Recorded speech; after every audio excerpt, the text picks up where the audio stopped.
a man who checked his wife's car and caught her cheating. When he confronted, his wife tried to deny and gaslight him, but she didn't expect this coming. Here's the full story with 5 updates. So, my 26 female wife, call her M, cheated on me. 27 male, with a friend of mine. 27 male, call him J for the story's sake. A bit of backstory. We met when I was 22 at another friend's wedding. She was a good friend of the bride and I the groom, and they sat us at that table so we would get together. When I first seen her, I was completely taken back by how beautiful she was, and when she sat down and we began to talk, we found out we had a lot of things in common. We clicked instantly. We talked for a while, ate the dinner, and took to the dance floor. We danced and drank through the night. We ended up kissing in the middle of the dance floor, and when we pulled away, our friends, the bride and groom, came up to us and asked what was up between us. Though we're really excited to play matchmaker, we just shrugged it off and carried on with our night. We left not exchanging numbers, but about a week later I got a text from her asking me out. Bride gave her my number. I of course said yes, and it turned into a relationship. The relationship was great. Other than small arguments, we never really fought, and it was never anything really serious. I eventually asked her to marry me about 2 years into us dating, and we were married less than a year later. We were married for a little more than a year when it all came crashing down on me. Just before our first anniversary, there were little things that were irritating me. She became more guarded of her phone, girls' nights became more frequent, and our sex life was almost non-existent. I had brought this up on multiple occasions but was brushed off, and then I'm letting my insecurities get to me. She would continue go on as if what I felt and tried to communicate didn't matter to her. So I became colder and colder. I stopped giving her a goodbye kiss as I leave for work, and unless it was something important, we hardly spoke. One night while she slept, I took her phone and laptop and skimmed through her texts, emails, and messenger apps and found nothing. And from reading stories on here, I checked her car. I grabbed her keys and looked in her car and found a second phone. I knew in that instant what was going on, but I wanted all the evidence for when I call her out. I didn't want her to say something like it had only happened once or anything stupid like that. I looked through the phone and found only one number. I read though every message. I connected the phone to my computer and printed out every message and every photo and spent the night researching divorce lawyers. I spent hours of my day in my at-home office reading bios of lawyers and found one that I liked and emailed him. But as it was a Saturday, he wasn't in the office. I then wanted to know who the guy was, so I grabbed my phone, typed the number I wanted to call, and pretend I'm Spectrum, because who doesn't have Spectrum? But Jay's contact popped up. It took me a minute to put 2 and 2 together, but when I did, I blew up. I was yelling and cursing in my office, and my wife opened the door to check on me, but when I see her, I told her to get the F out. She closed the door and went to our room. I had never cursed at my wife or raised my voice above a normal volume. All of day I never left my office. I was just silently raging, just glaring at the wall. I called one of my friends, groom from the wedding, and tell him I need to go for a drink and asks if he'll come with me. He must have heard something in my voice because he asked if I was okay. I told him I wasn't and I really need to drink. So, without word, I took all the printouts and left to go to the bar. I arrived first, ordered 4 shots of Jack and a beer. I was on my last shot when my friend, call him T, arrived and asked what's going on. I told him straight out M's cheating. He gave me sympathy and I asked if he wanted to know with who and told him it was Jay. He became visibly irritated. He was the one that introduced me to Jay, and all he could say was I'm sorry over and over. Jay and I were never super close. We wouldn't ask one another to hang out, but if we see each other at a get-together, we were friendly. I told T don't mention this to anyone as I had just found out and I haven't even spoken to M or a lawyer yet. I asked him not to tell his wife, and if she asked what was wrong with me, to say I'm having problems at work. He agreed. We drank and talked for most of the night. Then I called an Uber and went home around 3 a.m. It was the first time I looked at my phone since I called T, and there was missed calls, a bunch of texts, all from M, asking me where I was, when I'd be home, and if I was okay. I got home and she was asleep on the couch. I just walked up to our bedroom and went to sleep. I woke up with her in the bed, so I got dressed and left the house. I went to go pick up my car and go to my office and buried myself in work for the day, and went back home around 10 p.m. To my surprise, my wife was there to greet me, and she told me she had made me dinner. She asked if I wanted her to heat it up. I told her no, and went to bed. She followed soon after asking what's been wrong with me. I told her to leave me alone and that I wanted to sleep. She kept pestering me. Eventually I snapped and yelled, stop, I am trying to sleep, go away. The next morning, I received an email from the lawyer asking to meet later in the day, and I confirmed and got ready for my day. I went downstairs to leave, and M had made breakfast asking to talk. I made a small plate and sat down. She started by saying I've been acting different and going on and on about how I changed. And she wants to know why I told her work has been stressful, and soon it would be all over. I finished up and told her I've got to go. I went to my office and counted down the minutes to go meet the lawyer. When I left, I told my assistant I'm going out to lunch with the client. My wife would call my work sometimes and left. The meeting with the lawyer went well and I handed over all I had gathered on her, and the lawyer had told me, "Well, I'm sorry for all that's going on, but I'm happy you gathered all this information. You see, we live in an at-fault state, so your wife has no claim on most of your money." I told him I didn't even think about that. I was just thinking I've got to divorce her as soon as possible. He asked to keep the evidence, but I told him I'd prefer you to just make copies as I haven't told my wife I knew yet, and I don't want to hear her excuses. He agreed and had his assistant make copies. I asked when she will be served with papers. He told me about 2 weeks. I then thanked him and left. I went home to confront my wife when I arrived. She wasn't home, so I called her, no answer. Called again, no answer. I texted her, "I don't give a F if you're writing J right now. Get home, we need to talk." Lo and behold, she calls me not a minute later asking what I was talking about. All I told her was get home now. She arrives about 15 minutes later and I said to her, "Wow, look at that, 15 minutes, that's about the same distance between here and Jay's, isn't it?" She looked at me dumbfounded. I gave her a minute to gather herself, but she was just looking at me and I said, well, nothing to say. She tried to deny and gaslight me, and I let her continue on. She worked herself up and started to insult me. I slammed my fist on the table to shut her up and pulled out the evidence at first and showed it from the side, and said, "Look at this mountain of things I gathered on you." Then I showed her each printout at a time. She then tells me to stop and started to cry. She tried to apologize and tells me she loved me. I said, "Honey, what happened to that energy you had before? You were so adamant on degrading and insulting me just a minute ago." She tried to hug me and tell me how sorry she is. I put my hand out and told her don't touch me. She says, "Well, go to the bedroom and do whatever I like." I looked her deep in her eyes and told her, "Sweetheart, I will never touch you again. Do you want to know who else has these photos and messages? My lawyer. I'm divorcing you now. Get a bag, gather your clothes, and get the F out of my house." That was 3 days ago, and I haven't heard from her. You handled that like a champion. Now first and foremost, take her off any and all financials to protect yourself and change passwords on everything. Next, get an STD test, and don't for the love of everything holy do anything in a state of anger. Meaning, as much as you might feel like hurting her or Jay, don't. Listen to your lawyer's advice and ask him if you can change the locks on the house, as she has effectively abandoned the marital home. Don't drink or do drugs and prepare for the inevitable. That being the begging, gaslighting, and blame shifting that will come. She might also try to paint you as the villain in this story to justify her betrayal. So tell everyone what she's done and why you are divorcing her. That includes parents, friends, and if Jay has a girlfriend or a spouse, then especially her. Channel your anger and rage into some form of exercise. It will help you calm down and tire you out to help you sleep, which will become harder as the reality of the situation sinks in.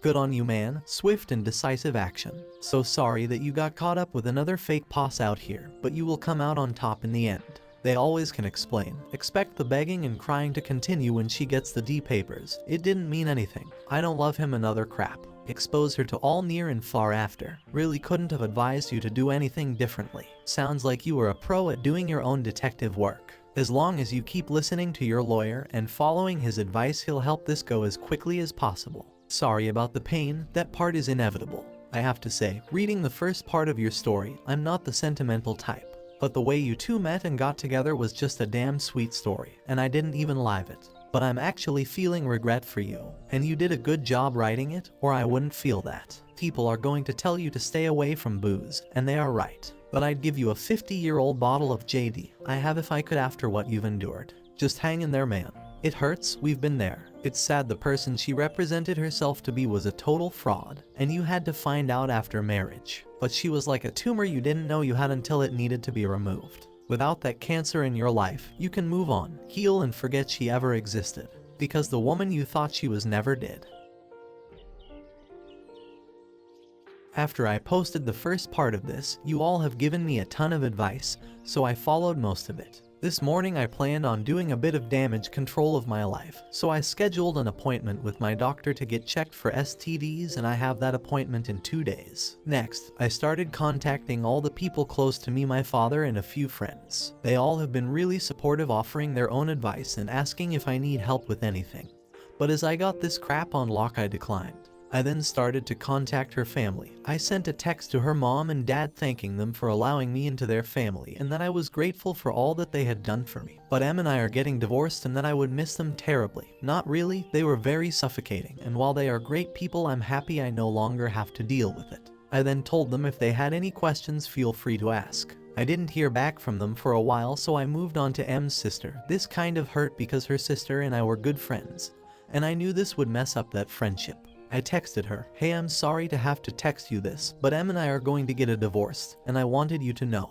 I want to thank you from day one. You accepted me as a brother. I will be around if you ever need anything from me." Around the time I sent that text, her parents responded back. I'll type up how the conversation went. P for parents. "We are so sorry to hear this. What happened? Why hasn't Em said anything to us?" Me. "Em has been in at least a year-long affair. I suspect it started before our wedding. I'm unsure why she hasn't reached out, but I think you should call her. She left the house. I figured she would have gone to you." T. "No, we haven't heard from her. We'll call her. Thanks for letting us know. Are you sure she was having an affair?" V. "I am positive. I found their texts." P. "We're so sorry that she did that. Well, try and get in touch with her." After dealing with her family, I moved on to Jay's fiance. I can't remember if I told you all that he is engaged in the first part. I know it was brought up in some of the comments. I thought this was going to be difficult, that Em and Jay would have conspired some master plan.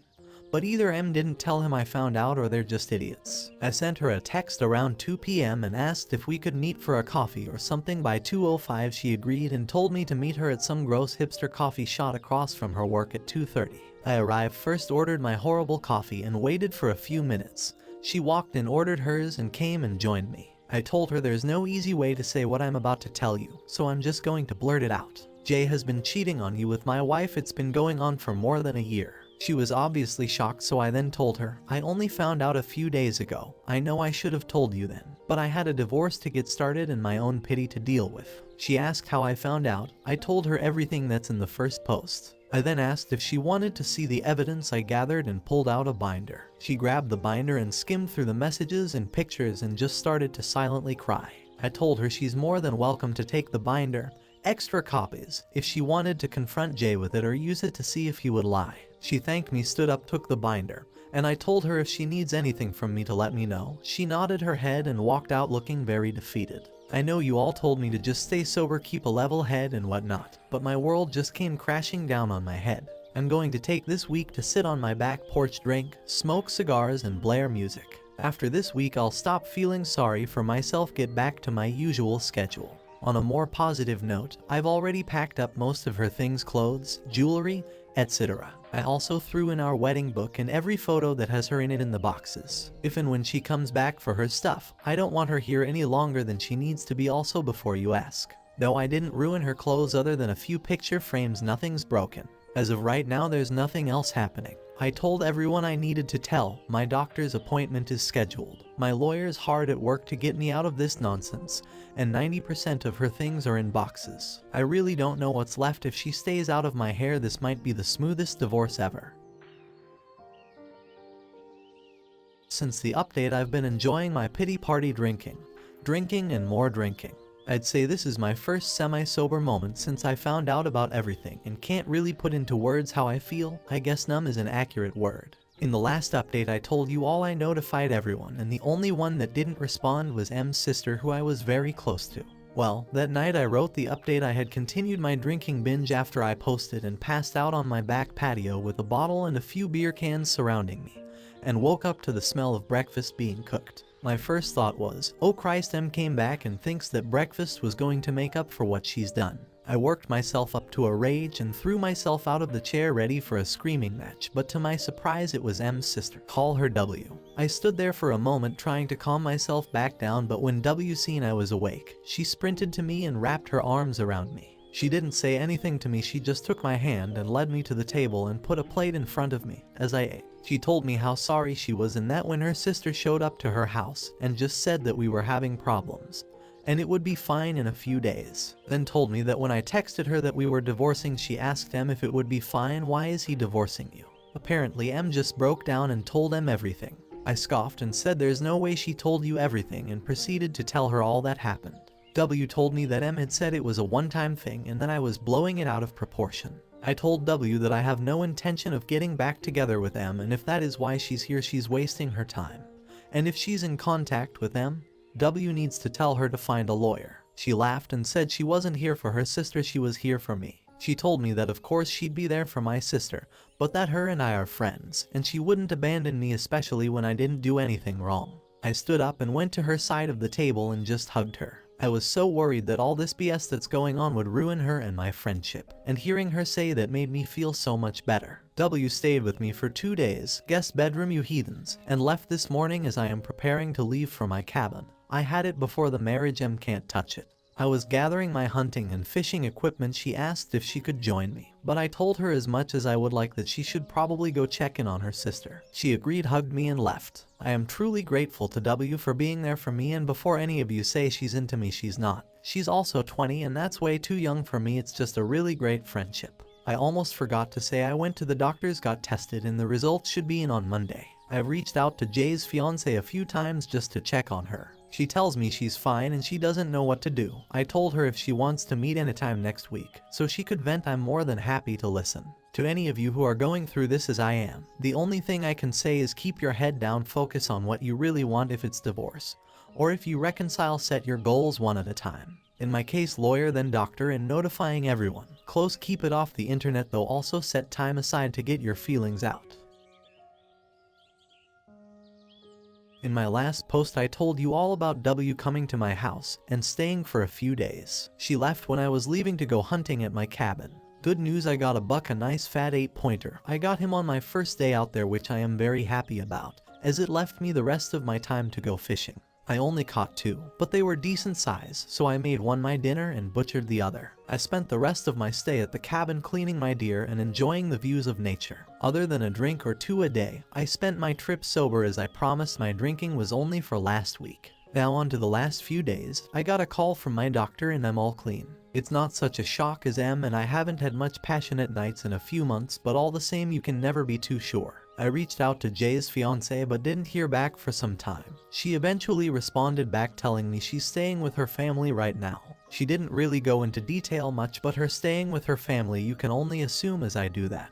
That means it's not going so well. At least she's with family, safe, and with all the support that she could need. I told her if there is anything I can do, all she has to do is reach out. She asked me to meet and get coffee the following day, which I of course agreed to. The following day we met at the same gross hipster coffee shop and talked for about 2 hours. We talked about everything that happened with M and I. She wanted to know what steps I was taking, if I was divorcing, or if there was any chance I would reconcile. I told her after someone cheats, in my book that's it. That the amount of selfishness and disrespect it takes to cheat, let alone for a year. She obviously didn't care for me. I asked her what her plan was. She told me she's confused about everything, that everything she thought was truth turned out to be lies. She wasn't sure what her next move should be, if she should move on or if she should forgive him. I told her if you could forgive someone for cheating on you for that amount of time, she's a better person than me. She told me all of her family was telling her that she should forgive him and go on to get married. I told her I was going to be blunt with her and went on to say, just because it's what your family wants doesn't mean you need to follow along.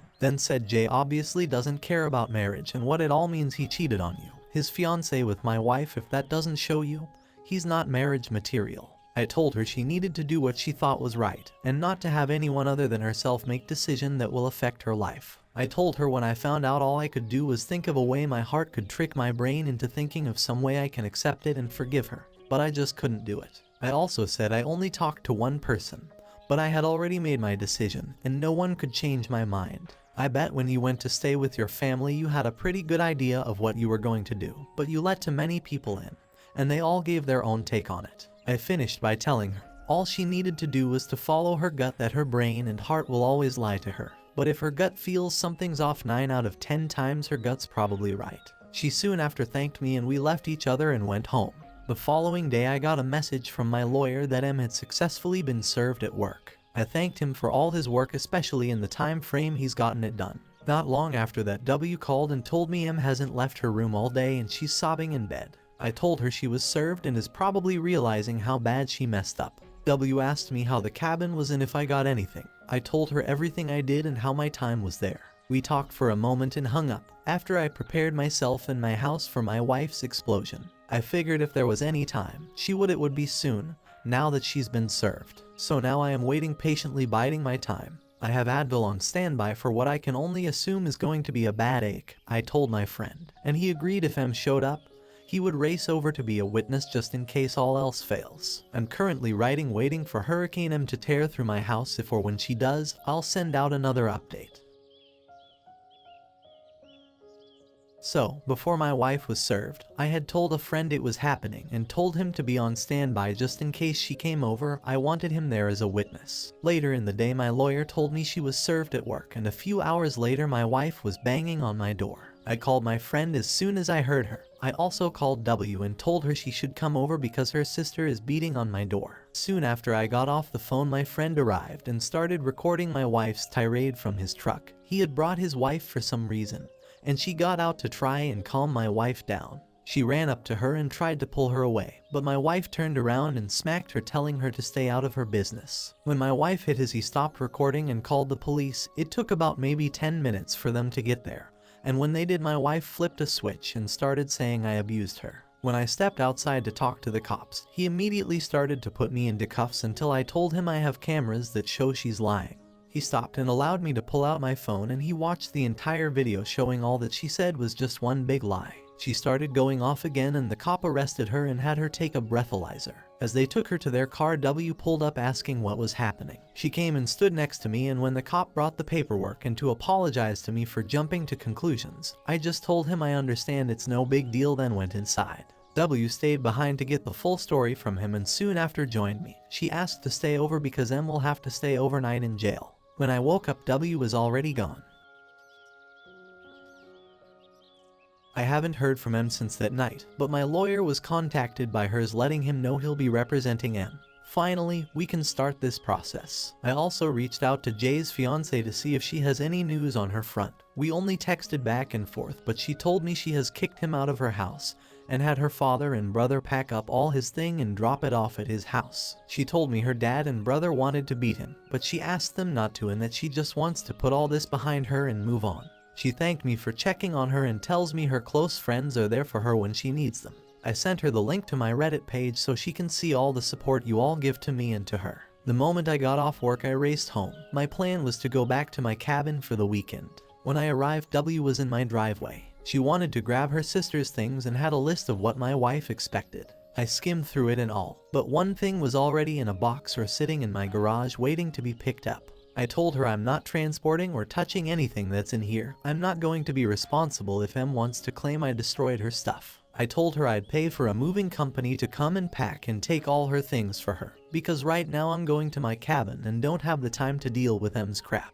She said that would be great and hopes I have fun. She took a box of M's clothes and put it in her car. She then turned to me and asked if she could tag along this time. I said sure, why don't you go back home, drop off the box and pack a bag for herself. By the time I went to the store and packed up the truck she was pulling up, I locked up my house and took off to the cabin with W. The weekend went really well. The last time I was up there, I realized what a gem that place is. It has a beautiful view and is completely secluded, so I don't have to deal with any people. It's a place you can truly breathe in and relax. On Monday, I called a moving company, and by today 3 guys and a big truck pulled up and started loading.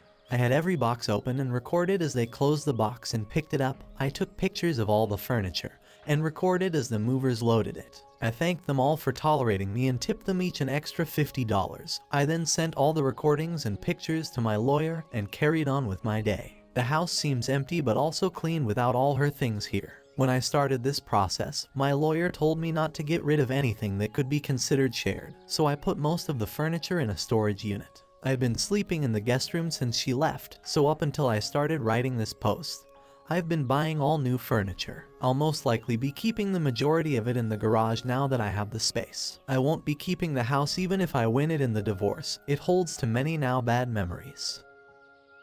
I must say that you've tackled everything like a champ, and the fact that you have been checking up on the OBS shows you're a good man with a good heart. Needless to say, she traded gold for turd, as her AP is someone who himself is a cheater. Hopefully after your soon-to-be ex-wife's drunken idiocy last week, she'll have enough sense to stay away from you. She's only compounding her own shame by acting like that. Make new memories, better memories, in your castle. Eventually the bad memories will fade or don't hurt anymore, and you will know that you own the situation. You have done so well. You can be proud of yourself. Thank you so much for watching till the